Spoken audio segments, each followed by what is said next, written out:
Muy buenos días.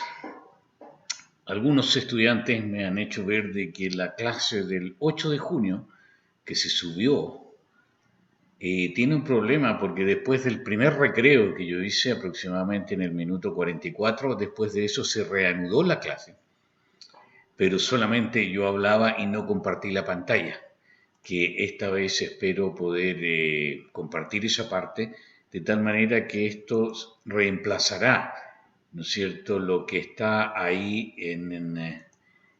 desde el minuto 44 en la clase del 8 de junio. Ya, esto es lo que voy a subir. Esto porque yo no compartí la pantalla.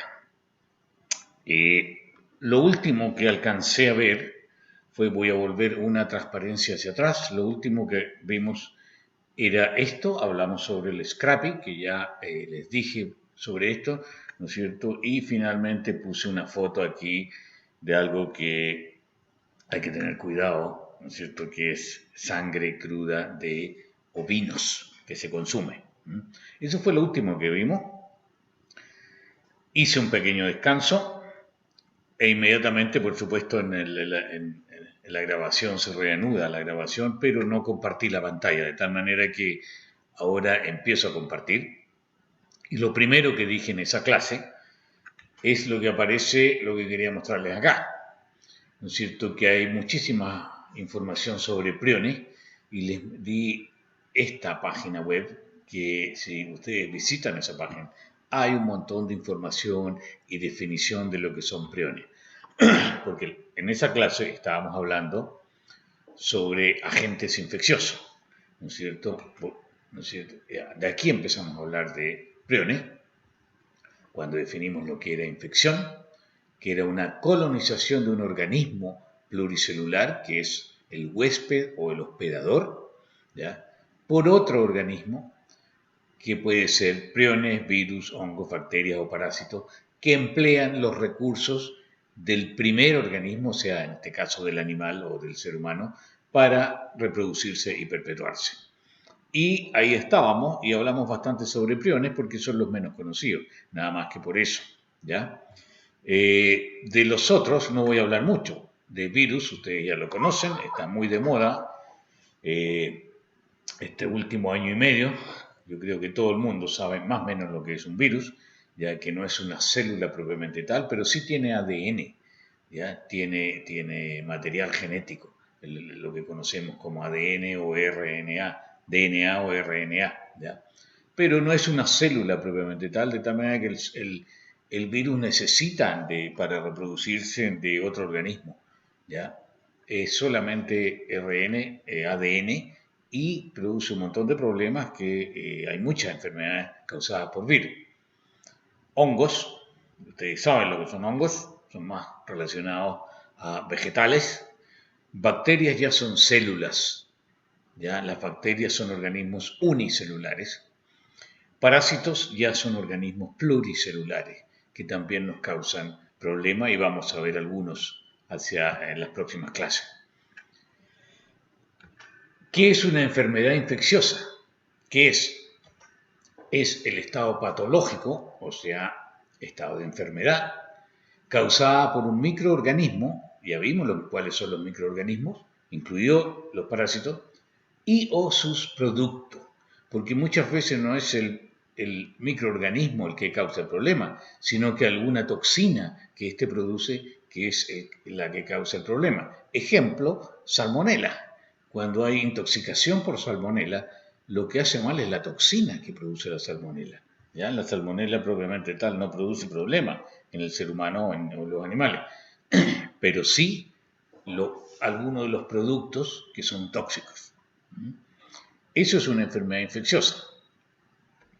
Ahora, una enfermedad infecciosa se considera contagiosa cuando el agente se transmite entre los huéspedes, que son la mayoría. La mayoría de las enfermedades infecciosas son contagiosas. Ahora, una enfermedad infecciosa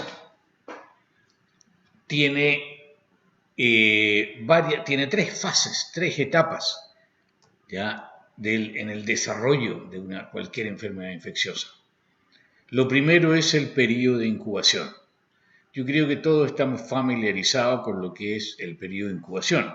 Esto es el tiempo que va desde que entra el agente patógeno al organismo y la aparición de los primeros síntomas, ¿ya?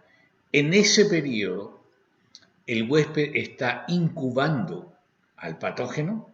Eso indica que el patógeno se multiplica, se reproduce, bueno, y también se disemina. Y ese es un problema porque se disemina el agente, el animal en teoría no está enfermo, no muestra signos de enfermedad, ¿ya?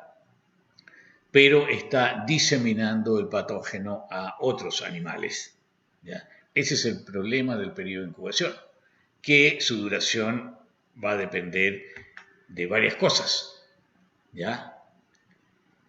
Capacidad de multiplicación del agente infecciosa, del microorganismo, llámese virus, llámese prión, llámese bacteria, ¿ya? Va a depender de su capacidad de multiplicación. También va a depender de la dosis recibida de ese patógeno, ¿ya? ¿Qué cantidad de virus, por ejemplo, yo recibí en un determinado momento? Va a depender del periodo de incubación. A veces la cantidad puede ser tan pequeña que mi sistema inmunológico no le permite la multiplicación, ¿ya? Y yo no tengo ese periodo de incubación y no tengo la enfermedad, cuando es muy poco. Ahora, si la dosis es muy alta, es todo lo contrario. Muy rápidamente eso se multiplica y voy a tener síntomas. También va a depender de la ruta de entrada del patógeno en el cuerpo. Por ejemplo, en el caso del virus de la rabia, que normalmente el ser humano puede contagiarse de esto por una mordida de un perro o por una mordida de un gato. Va a depender cuán cerca del sistema nervioso central, o sea, de la cabeza en este caso, sea la mordida del perro para ver el número de días de incubación de esa enfermedad, ¿ya? O sea, si la mordida es cerca por el cuello, la cosa es complicada porque no hay muchos días para hacer un tratamiento y tratar de prevenir la multiplicación del virus, ¿no? En cambio, si la mordida del perro es en una extremidad, hay varios días que sería el periodo de incubación, donde en ese periodo de incubación yo algo podría hacer para evitar la presentación de la enfermedad. También va a depender, lo que les dije anteriormente, del estado inmunológico del huésped. Si el animal huésped, el que recibe el patógeno, está en una buena condición nutricional y sin grandes alteraciones en su medio ambiente, seguramente tendrá un estado inmunológico óptimo, acorde, que podría defender más ese organismo y demorar más el periodo de incubación o ganar la batalla, en este caso el sistema inmunológico, y no dejar que el virus o que la bacteria se multiplique y con eso se combate la enfermedad. O sea, va a depender del estado inmunológico del huésped, ¿ya? Tiene 3 fases el desarrollo de la enfermedad infecciosa. Vimos el primero, incubación. La segunda fase o periodo es el periodo de desarrollo de la enfermedad, que es donde aparecen los síntomas típicos de la enfermedad. El animal está enfermo y uno ve al animal enfermo, ¿ya? El dueño percibe que su animal está enfermo o el cuidador ve síntomas de la enfermedad, ya sea decaimiento, ya sea poca producción, si son, por ejemplo, vacas producción de leche, ve ciertas posiciones del animal que se aísla, ¿ya? Aparece la enfermedad. Hay síntomas, que en el caso de los animales no se habla de síntomas, se habla de signos. Vamos a verlo un poquitito más adelante. La tercera fase del desarrollo de una enfermedad infecciosa es la convalescencia, ¿ya? que es después que han aparecido los síntomas típicos, el animal se recupera de la enfermedad, pero tiene que reparar tejidos dañados y tiene que recuperarse, ya sea su estado de ánimo, su estado de nutrición. Normalmente el animal enfermo deja de comer, pierde peso, ¿ya? Entonces la convalescencia es cuando el animal empieza a recuperarse físicamente, generalmente en animales, ¿cierto? Y reparación interna de algunos tejidos dañados. Bueno, puede haber una cuarta fase que es o otro camino que es la muerte del animal. Eso también puede pasar. Hablemos un par de palabras de la epidemiología de enfermedades infecciosas. Parece que este título está al revés, debería ser epidemiología de enfermedades infecciosas. Algunos conceptos nada más. ¿Qué es la patogenicidad? Es la capacidad del agente infeccioso, de producir una enfermedad. Y esto se mide por la proporción que resulta de animales enfermos, de casos clínicos, con la tasa de prevalencia o tasa de incidencia. O sea, eso es patogenicidad, la capacidad que tiene un microorganismo, virus o lo que sea, de producir enfermedades en el rebaño. En cambio, la virulencia es la capacidad del agente infeccioso de producir enfermedad severa y matar, y la muerte. Esto se mide con la tasa de letalidad. O sea, en el caso de la enfermedad que tenemos hoy día en la especie humana, que es el coronavirus, esto tiene una alta patogenicidad, ¿ya? Porque tiene mucha capacidad de producir la enfermedad, ¿ya? Felizmente, la virulencia no es tan alta. Es alta, por supuesto, si a uno le toca cerca en el grupo familiar, ¿ya? Pero la virulencia no es tan alta, es aproximadamente un 2%. Entonces, la tasa de letalidad, que se mide con la tasa de letalidad. ¿Ya? Esos son dos conceptos que hay que tener claro. Uno es patogenicidad y el otro es virulencia. Fíjense que cuando hablamos de bacterias, que no son virus, también usamos la misma terminología. O sea, alguna enfermedad bacterial puede ser muy virulenta, o sea, tiene una alta letalidad. ¿Ya? Alta letalidad, aunque no sea un virus. Ya, otros conceptos. Veamos lo que es una enfermedad clínica y una enfermedad subclínica. En la enfermedad clínica, los síntomas en la especie humana o signos en los animales son perceptibles. Se ve que el animal está enfermo, presenta signos el animal de que está enfermo. Eso es una enfermedad clínica, ¿ya? Pero hay otras enfermedades que son subclínicas, donde los signos no son perceptibles. No son. Ya les dije, en la especie humana se habla de síntomas, pero en los animales se habla de signos, que es lo que recalco aquí abajo, ¿ya? Y en una enfermedad subclínica el animal se ve aparentemente sano, ¿ya? Pero el animal tiene alguna enfermedad, ¿ya? Y esto también ocurre en la especie humana. Muchas veces uno parece estar sano, pero tiene alguna enfermedad subclínica, ¿ya? Entonces hay problemas ahí. Aquí tengo exactamente lo mismo, la enfermedad, síntomas o signos. En la enfermedad clínica, claro, hay síntomas o signos y es importante a nivel individual. Un animal que está enfermo es importante, ¿ya? Es lo mismo una persona, si uno está enfermo es importante, ¿ya? Y la enfermedad subclínica es bastante peligrosa en la especie humana por la muchas veces diseminación de agentes patógenos, también en animales, pero también en animales, en producción animal, hay un problema económico fuerte aquí con la enfermedad subclínica, que lo vamos a enfatizar en la próxima transparencia. Lo otro es que en medicina veterinaria, o sea, salud de los animales, se emplea normalmente, debería decir aquí, se empleaba la productividad como indicador, porque cada vez, ya con mayor frecuencia, se tiene en cuenta lo que es bienestar de los animales. ya no es tanto productividad, no se habla tanto de productividad, sino que bienestar de los animales. Enfermedades subclínicas, como les decía anteriormente, causa grandes pérdidas económicas en producción animal y ese es uno de los problemas.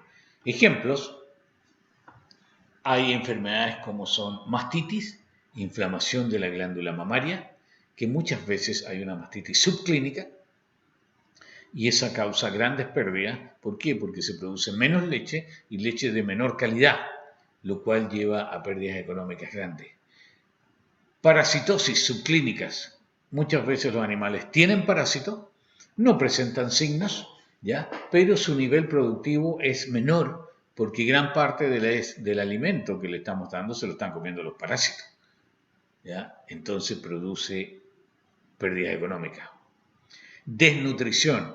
Muchas veces yo tengo animales con, quizás la palabra más correcta sería con una subnutrición, o una nutrición no apta, ya el animal no presenta signos, pero productivamente no es lo mejor porque tiene problemas de nutrición. O malnutrición, que esto es mucho más común hoy día en la especie humana. ¿Ya? Yo puedo estar aparentemente bien alimentado, comiendo lo que llamamos alimentos chatarra, ¿no es cierto? Entonces, poco a poco, eso está causándome algún daño en el largo plazo, y eso es una enfermedad subclínica, una malnutrición, que me está causando problemas. En animales casi no es muy común. Los animales comen, si tienen acceso, comen lo que mejor les hace a ellos, ¿ya? Entonces, básicamente en animales hay un problema de subnutrición muchas veces, como una enfermedad subclínica, ¿ya? Entonces, que quede claro, enfermedades clínicas presentan signos, se ven los signos, enfermedades subclínicas no se ven los signos, y en producción animal el gran problema de la enfermedad subclínica son pérdidas económicas en el sistema productivo. Otros conceptos, zoonosis. ¿Qué son las zoonosis? Zoonosis son enfermedades de los animales que pueden transmitirse a las personas, ¿ya? Enfermedades de los animales que pueden transmitirse a las personas, o sea, el COVID-19 es una zoonosis también, ¿ya? Porque de animales llegó a personas y hay evidencia de que algunas especies de animales tienen esta enfermedad, ¿ya? Tienen esta enfermedad. Bueno, la definición es de zoonosis todas aquellas enfermedades transmisibles de forma natural de los animales vertebrados al hombre y viceversa, ¿ya? Esas son enfermedades que se conocen como zoonosis, que hay muchísimas. Hay factores condicionantes para esto, como por ejemplo, relación cercana con huésped habitual, ¿ya? Uno tiene una relación cercana, por ejemplo, con sus perros, con sus gatos, ¿ya? Muchas veces hay falta de higiene de las personas. Cuando uno manipula a su perro, manipula a su gato, normalmente no se lava las manos, ¿ya? Y después se rasca la nariz o se mete la mano a la boca y podría haber ahí algún contagio. Otra manera es intromisión del hombre en el medio donde vive el hospedador natural, que es el caso del hantavirus, o sea, cuando uno puede ir a lo mejor a acampar en algún lugar, o sea, uno se visita el medio donde vive el hospedador natural, uno podría contagiarse de esa enfermedad. Esa es otra razón. Ejemplos de zoonosis: rabia, que es una enfermedad viral, ¿ya? Anta, ya, también causada por un virus. Anthrax, que lo vamos a ver. Las dos primeras no las vamos a ver, pero anthrax sí vamos a hablar. Las dos primeras no las veo porque sanidad animal se refiere a enfermedades de animales productivos. En este caso, rabia del perro. Anta es causada por animales y al ser humano. pero no es de animales productivos. Pero sí vamos a hablar algo de anthrax y vamos a hablar también de brucelosis, que también es una zoonosis. Lo que dije al principio, relación cercana con huésped habitual. Si uno tiene animales dentro de la casa, los animales van a estar en todos lados, ¿ya? Y si ese animal también sale afuera, podría en algún momento traernos algún problema. Entonces, esa relación cercana nos lleva a lo que es transmisión de enfermedades desde los animales al ser humano, o zoonosis. Otros ejemplos aquí: leptospirosis, una bacteria; hidatidosis, que es un parásito, de él vamos a hablar más adelante; triquinosis, también vamos a hablar de triquinosis, que es un parásito. Esos son otros ejemplos. Hay un término que se conoce como zoonosis alimentaria, que se produce por el consumo de alimentos portadores de algún agente infeccioso, ¿ya? Por ejemplo, hay algunos parásitos que yo me contagio con ellos al comer algún tipo de carne que tiene los quistes, ¿ya? Ejemplo, que vamos a verlo: cisticercosis y triquinosis, ¿ya? Estas son zoonosis alimentarias porque yo me contagio comiendo algunos alimentos que tienen estos parásitos. Las próximas 2 o 3 transparencias es para hacer un comentario que básicamente nosotros comemos lo que, de acuerdo a la sociedad en la que estamos, ¿no es cierto? El consumo de carne de caballo no es muy común, pero sí existe en Chile, ¿ya? Sí existe, hay carnicerías de equino. No estoy diciendo nada que el caballo tiene más o menos enfermedades que otras especies, no tiene nada que ver con eso. Una vez me dijeron: oiga, pero el caballo, ¿por qué me va a hacer mal? No, el caballo no es que le va a hacer mal, no le va a hacer más mal que comer carne de vaca o carne de pollo, ¿ya? Sino que solamente lo menciono aquí porque mucha gente no conoce o no sabe en nuestro país de que hay carnicerías de equino y se consume. Es un asunto netamente cultural. Otros países comen otras especies de animales que a nosotros nos parecería algo completamente, no sé, no aceptable, ¿no es cierto? Esto es un mercado en China, por ejemplo, donde el consumo de carne de perro es algo relativamente común hasta el día de hoy. Es común. Otra foto de venta de carne de perro, ya, en China. Tengo esta otra foto, que esto es en Francia, pero esto es a principios del siglo pasado, o sea, poco más de 100 años. Hace poco más de 100 años, en Europa también se comía carne de perro, ¿no es cierto? Hoy día ya no en Europa. Sí, en algunos países de Europa todavía se hace. Ya me parece que en Polonia, todavía en varios países se consume todavía. No estoy seguro, la verdad. Pero aquí tengo una noticia solamente del año 2018, ¿no es cierto? Hubo un fallo judicial que prohíbe matar perros para comer su carne en Corea del Sur. Corea del Sur, un país bastante desarrollado, donde la industria de automóviles es bastante desarrollada y quizás por eso lo conocemos, entre otras cosas. Pero hasta el año 2018 ellos comían carne de perro. Nosotros comemos cerdo, que para algunos países, en algunas religiones, esto no es tolerable. Pero nosotros vamos a unas carnicerías de pueblo y encontramos esto como algo muy normal, ¿ya? Comemos carne de vaca, ¿ya? Que lo vemos así, que cada día la gente, al parecer, se está cambiando esto. Está cambiando. Nosotros comemos carne de pollo, pero cuando nos presentan los pollos así no nos gusta. Es un asunto nada más que cultural. Esto es en otro país, ¿no es cierto?, donde la presentación de pollo va con cabeza y con patas. La única diferencia con nosotros es que nosotros le cortamos las patas y le cortamos la cabeza, pero este canal esto lo encontramos en una bolsa y es lo mismo. Es un asunto nada más que cultural. Nuevamente, no indico que las especies que yo mostré en estas fotos van a transmitir más o menos enfermedades. No es ese el objetivo. Es solamente mencionar que lo que comemos es algo netamente cultural.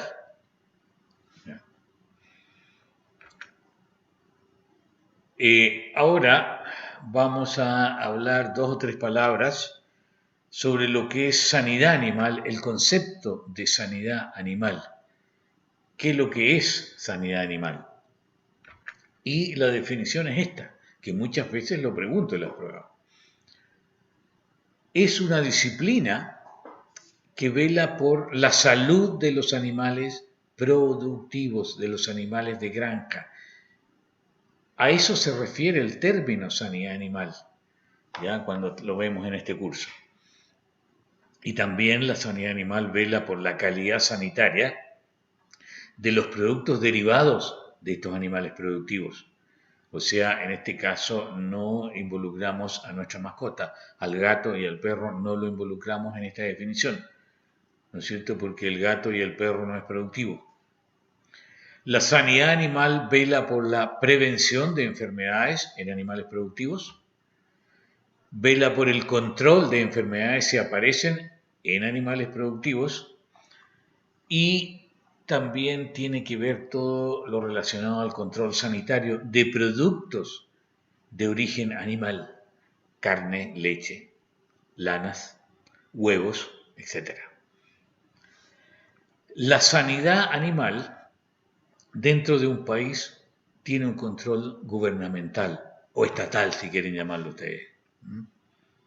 Y en nuestro caso, en nuestro país, el que está a cargo de esto es el Servicio Agrícola y Ganadero, que tiene que ver con la prevención de de enfermedades en animales productivos, control de enfermedades, diagnóstico de enfermedades. Ellos son los que tienen que ver con la inspección a la exportación e importación de animales y de productos de origen animal. ¿Ya? El Servicio Agrícola y Ganadero. Si uno visita la página del Servicio Agrícola y Ganadero, después del inicio hace clic en pecuaria y después uno va a sanidad animal y ahí encuentra muchísima información que va cambiando. Cada vez que yo visito esto encuentro cosas diferentes, hay noticias, ¿ya? Vigilancia, enfermedades, control y erradicación, sistema de gestión de emergencia sanitaria, situación sanitaria nacional y muchas otras informaciones, normativas, procedimientos, etcétera, etcétera. Esto lo hace el Servicio Agrícola y Ganadero, ¿ya? Que está encargado por la sanidad animal.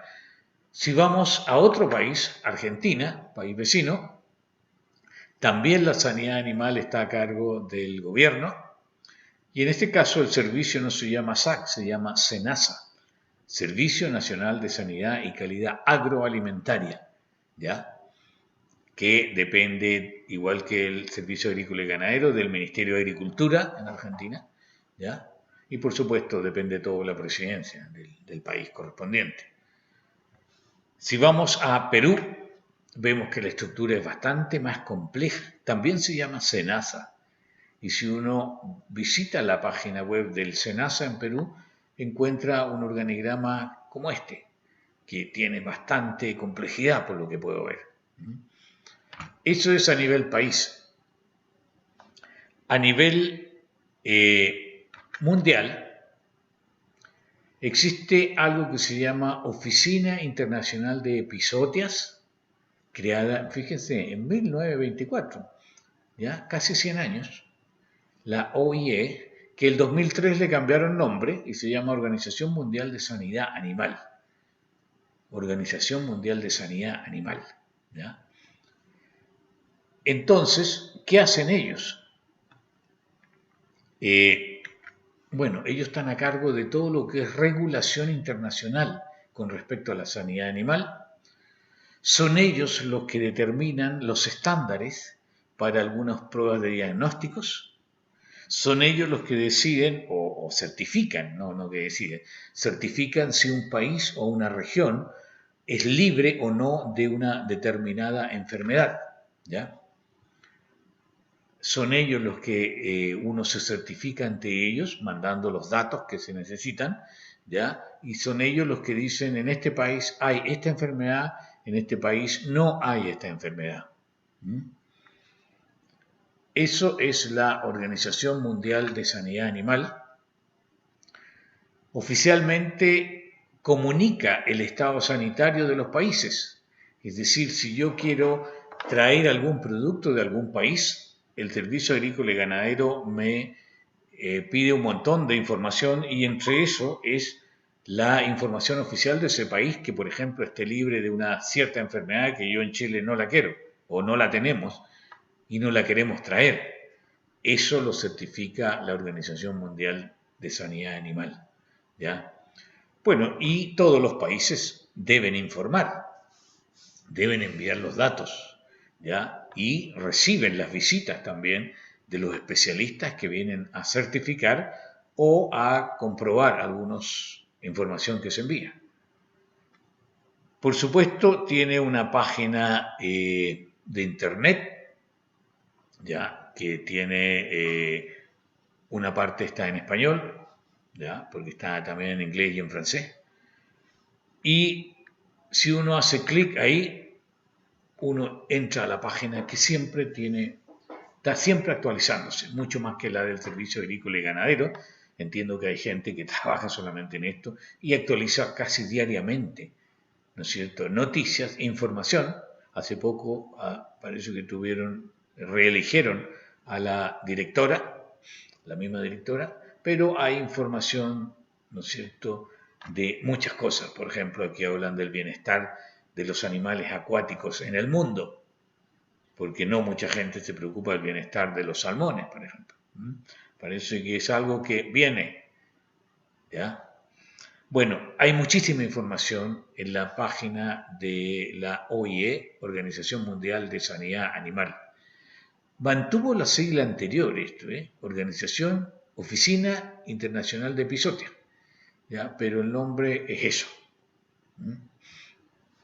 El nombre es eso. Eso con sanidad animal. Otro término, profilaxis, que profilaxis es nada más que prevención, ¿ya? Es sinónimo, lo que indiqué acá, de prevención de enfermedades. Y por supuesto, la mejor enfermedad es la que no ocurre, ¿ya? Entonces, ¿qué es lo que habla la profilaxis? Son las medidas para prevenir la presentación de enfermedades, ¿ya? Y ejemplos, vigilancias en fronteras, que es lo que hace Servicio Agrícola y Ganadero, es decir, que las enfermedades no lleguen al país.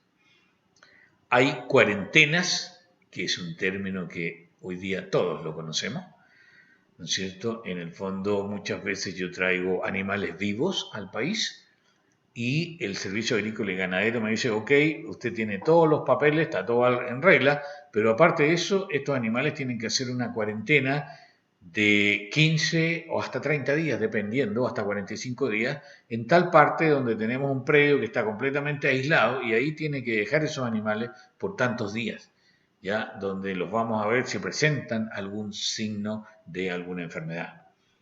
Cuarentena, eso lo regula el Servicio Agrícola y Ganadero. Inmunización masiva. Por supuesto que hoy día es una palabra que está de moda, que en sanidad animal es algo rutinario.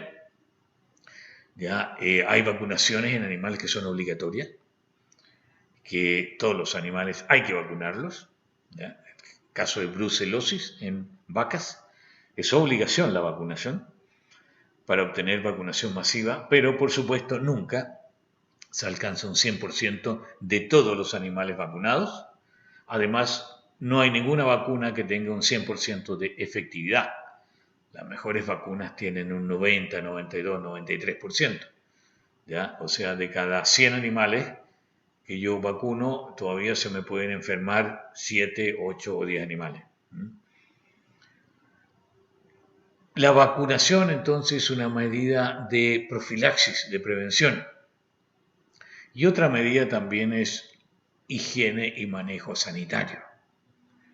Bueno, todo esto tiene que tener un marco legal, de tal manera que si un día yo les pregunto en una prueba si la legislación es o a través de legislación podemos hacer profilaxis o prevención de enfermedades, por supuesto que sí sería verdadero, ¿no es cierto? Porque yo para obligar a vacunar los animales de un predio, yo necesito estar respaldado por una legislación.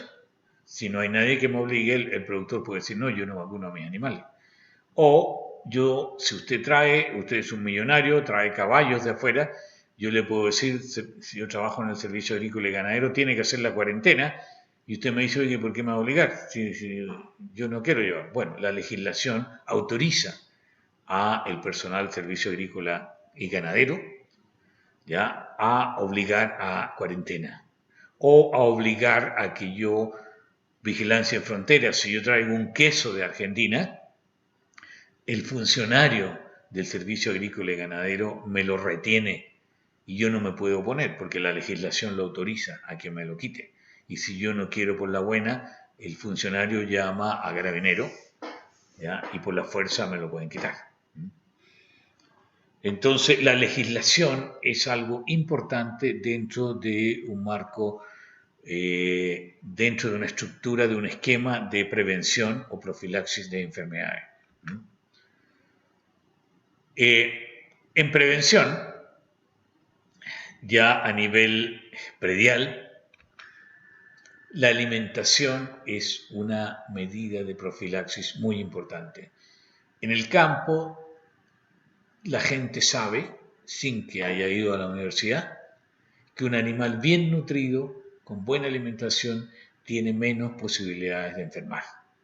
Eso lo conoce todo el mundo. Entonces, una de las primeras maneras de prevenir enfermedades es una buena alimentación, ¿ya?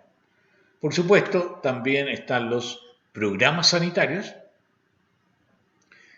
como bioseguridad, medidas de bioseguridad, o sea que yo, por ejemplo, si trabajo en un criadero de pollos, ¿no es cierto? Normalmente la ropa que yo uso fuera de la calle, en la calle, no me permiten usarlo cuando llego a mi trabajo, a alimentar a los pollos. Tengo que cambiarme ropa, la empresa me da ropa, ¿no es cierto?, limpia, por supuesto, y yo con esa ropa entro a trabajar y en contacto con los animales. Eso es bioseguridad. Bioseguridad, el alcohol gel que usamos hoy día, eso es bioseguridad, ¿ya? El lavado de manos, en caso del COVID-19, eso es bioseguridad. Bueno, y dentro de los programas sanitarios, en sanidad animal, lo más importante, o una de las medidas importantes que hay que usar, es vacunas.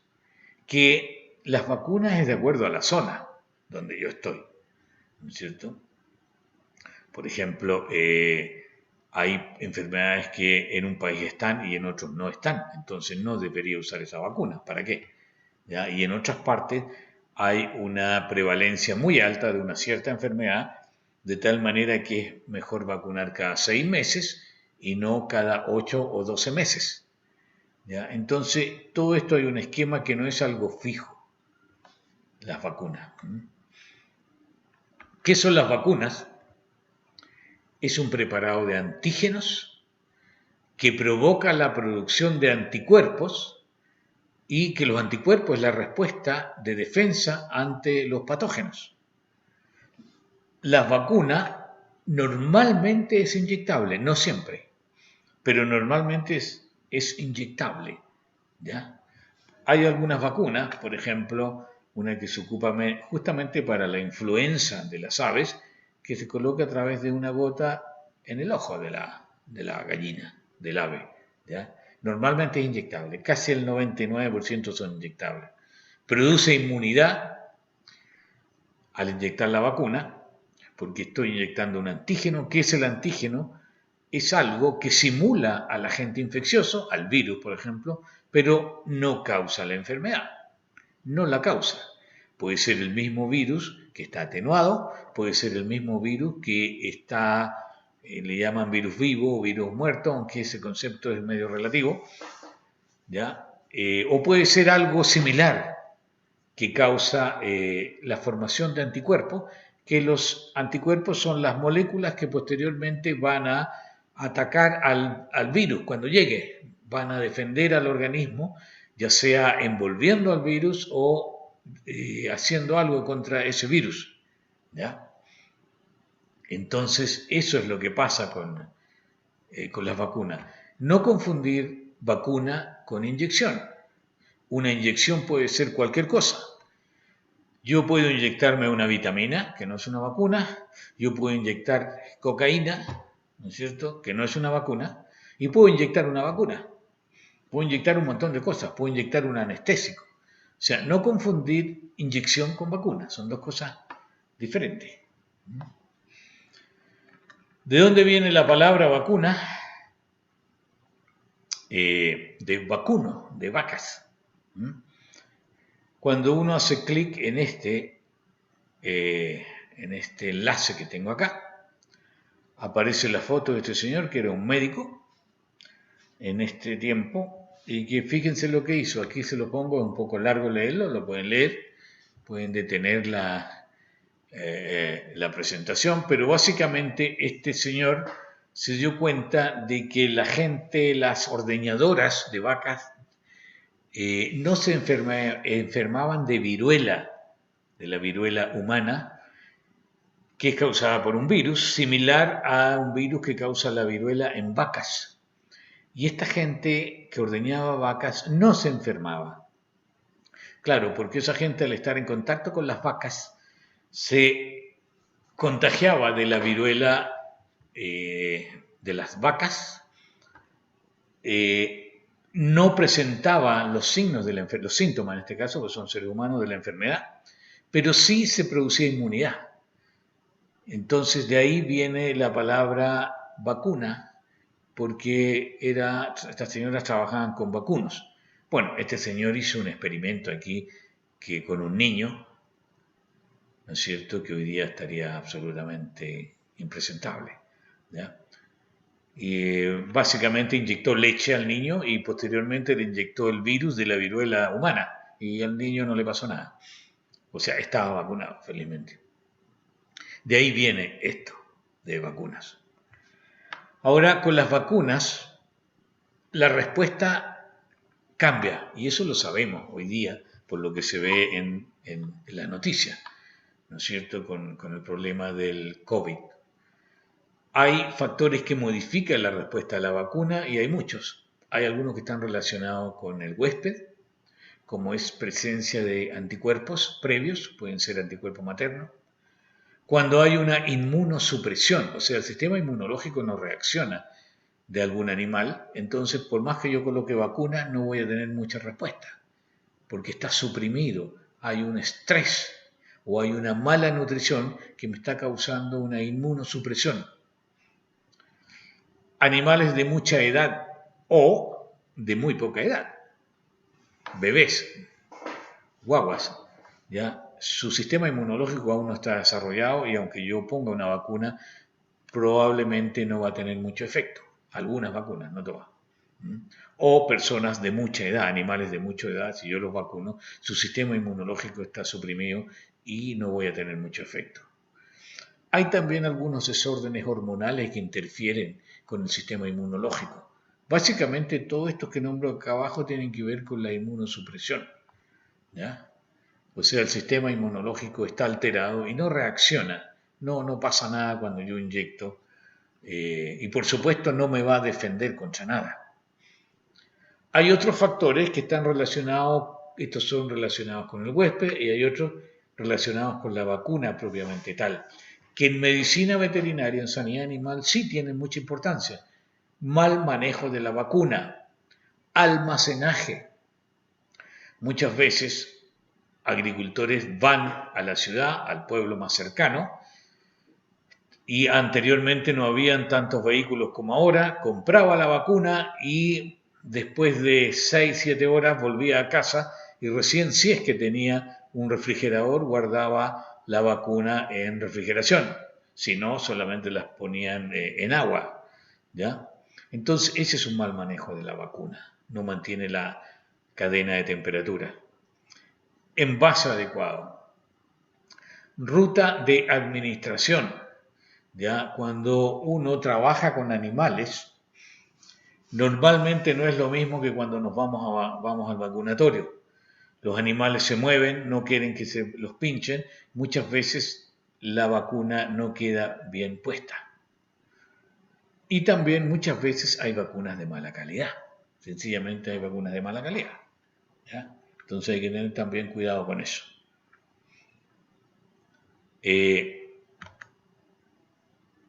Hasta aquí era la clase la grabación que no quedó bien hecha el 8 de junio, porque el 15 de junio ya empezamos con esto, y eso espero esté bien grabado.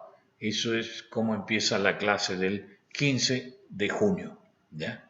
Pero hasta el 8 de junio, esto fue lo último que estaríamos viendo. O sea, aquí dejo esta clase, la cual reemplaza la segunda parte del 8 de junio desde el minuto 44 en adelante. Muchas gracias.